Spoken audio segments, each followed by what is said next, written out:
Right then guys, how's it going and welcome back to your football predictions, the series where you guys go up against me to see who can get the most correct predictions for the upcoming weekend of Premier League football. As always, thank you to everyone who got involved with Game Week 6. Those were my predictions up there. I did okay last weekend. I got 2 correct scores. I was right that Watford would draw with Newcastle 1-1, and I was right that Crystal Palace would draw with Brighton 1-1 as well. Thank you to everyone who got involved. We had quite a few people who had 2 correct scores. We had 3 or 4 people who got 3 correct scores, and our winner this week with 4 correct scores. That is the first time this season for someone to get 4 correct scores, so well done to Zuhib. Mate, you've absolutely smashed it there with 4 correct scores. As I say, it doesn't happen very often, so a big well done to you. And remember, if you guys want to be shouted out in my next week's prediction video, be sure to get your predictions down below for Game Week 7. I will go through all of your predictions before the first game kicks off this weekend, which is Saturday at 12:30. So you've got the rest of this week to get them in, and as always, I'll go through them all and I'll shout out the winner next week. But as always, we will go through all of those games now. Start things off 12:30 on Saturday, and it's on BT Sport. We have got Manchester United taking on Everton. I should mention there is Champions League this week, there's Europa League this week, so look out for those games. Manchester United play tomorrow night, Wednesday, against Villarreal in their Champions League game. In terms of a prediction on this one, you know, Manchester United lost against Villa at the weekend. There was a bit of a hoo-ha on that one with Bruno Fernandes missing a last-minute penalty. Should Ronaldo have taken it? I mean, that conversation's going to roll on. Obviously, if Ronaldo had taken it and scored, or if Bruno had scored, then that conversation never would have happened, and it's all just a bit, you know.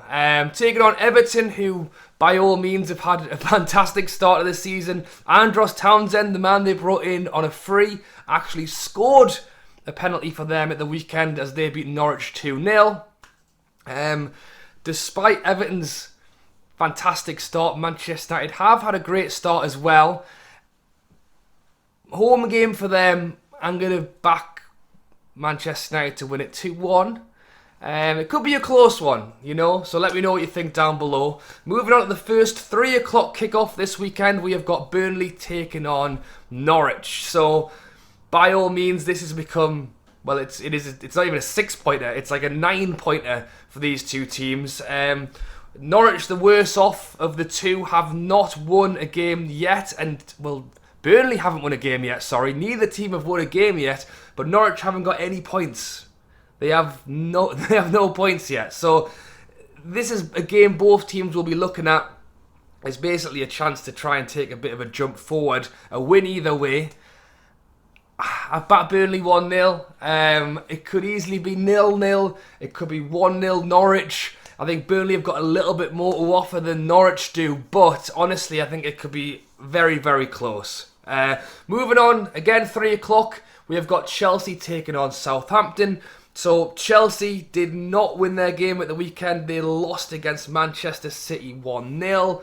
Again, a lot of talk on that one about the defensive midfielders and the setups of the two teams. You know, it's not too long ago that Chelsea beat Manchester City in the Champions League final. Have now lost 1-0 in the Premier League. Taking on Southampton, who also lost their game at the weekend 1-0 against Wolves. I actually backed Southampton to win that one.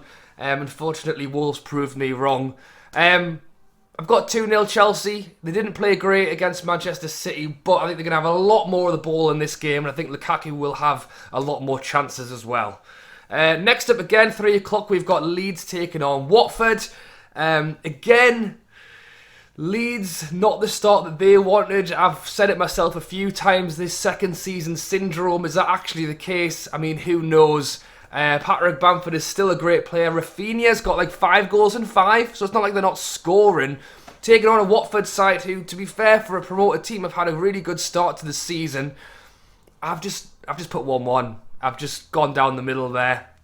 Next up in the final game at 3 o'clock, we've got Wolves taking on Newcastle. So again, two sides who really haven't had a great start, but Wolves did win of the season at the weekend, as I said, against Southampton. Taking on a Newcastle side who are yet to win a game this season, or without striker Callum Wilson. And we saw it in the Newcastle versus Watford game.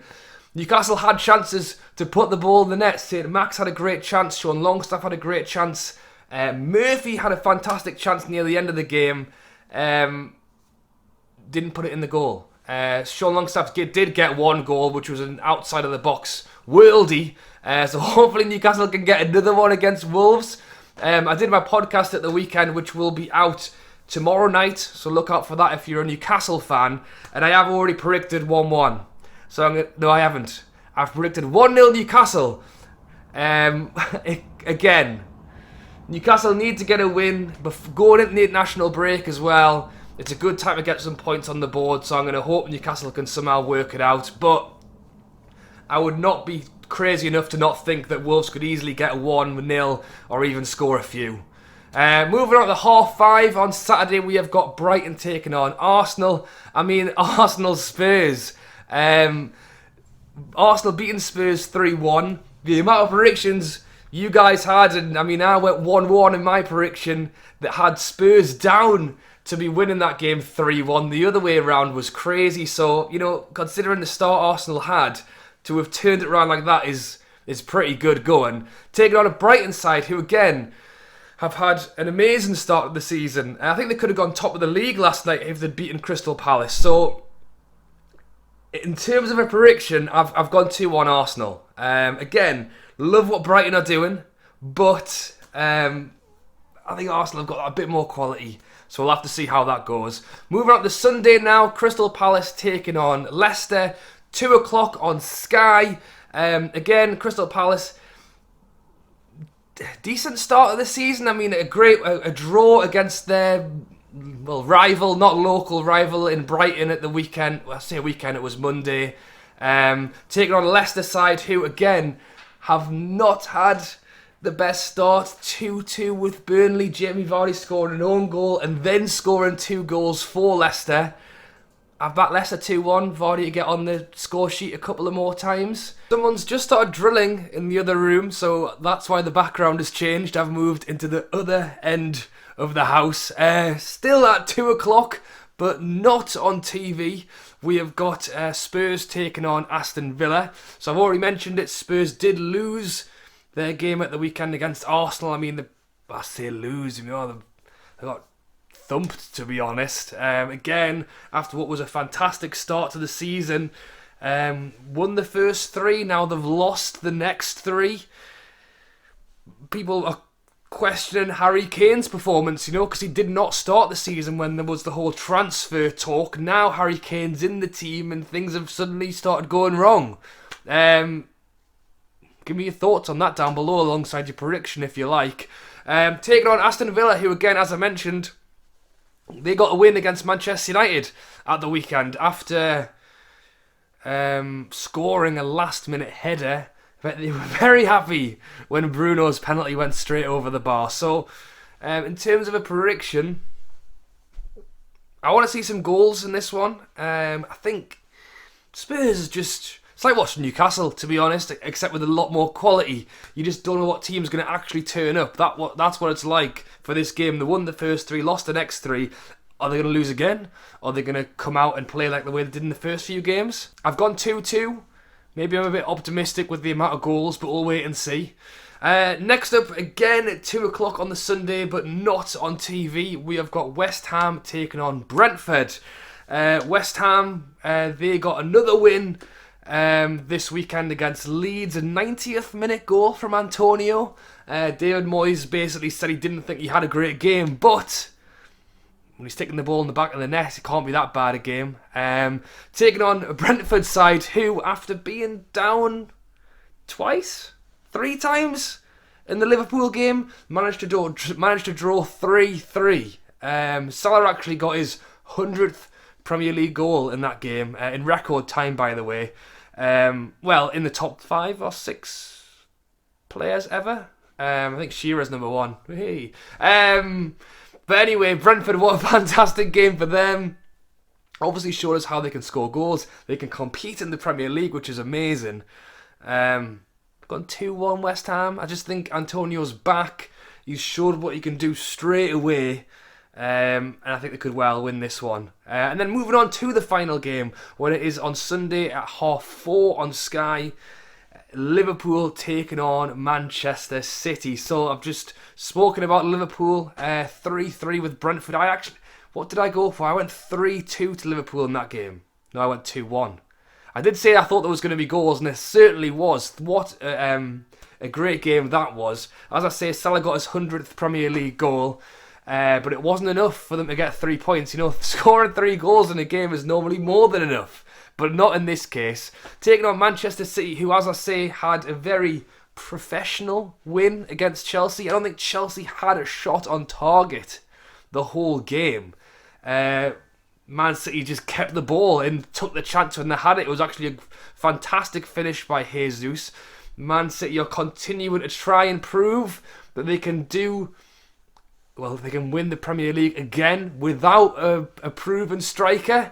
I mean, again, they've got Jesus, he did score, but without Aguero, without bringing in Harry Kane. You've got to think, if they did bring in, a more renowned striker, how much better could they be? They're already that good. In terms of a prediction, it's a hard one. To be honest, I think this weekend is tough to predict.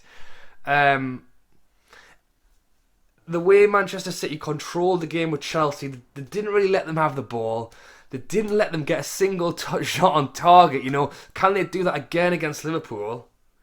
But I just think Liverpool have got a different game plan to Chelsea. And I think they'll press a lot harder and a lot higher, and they'll run a lot quicker. I have gone 2-1 Liverpool.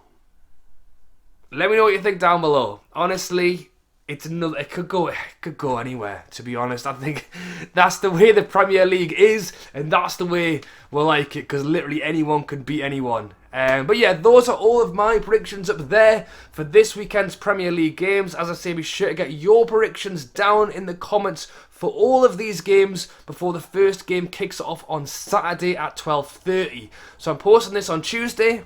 So you've got Tuesday night, Wednesday, Thursday, Friday, Saturday morning, and then, as I say, at 12:30 on Saturday, I'll make a note of all of your predictions, and I will shout out the winner in my next predictions video, which I think I said at the start of the video would be next week, but it won't be because it's international break. It will be the week after when I return for predictions. Alright guys, but as always, enjoy your week, enjoy the Champions League tonight, tomorrow, enjoy the Europa League, enjoy the Premier League, and then enjoy next week when it's the international football, if you can. Not a big fan of international football unless it's a tournament, but I'll be back very soon. Alright guys, thanks for watching as always, and I'll catch you later.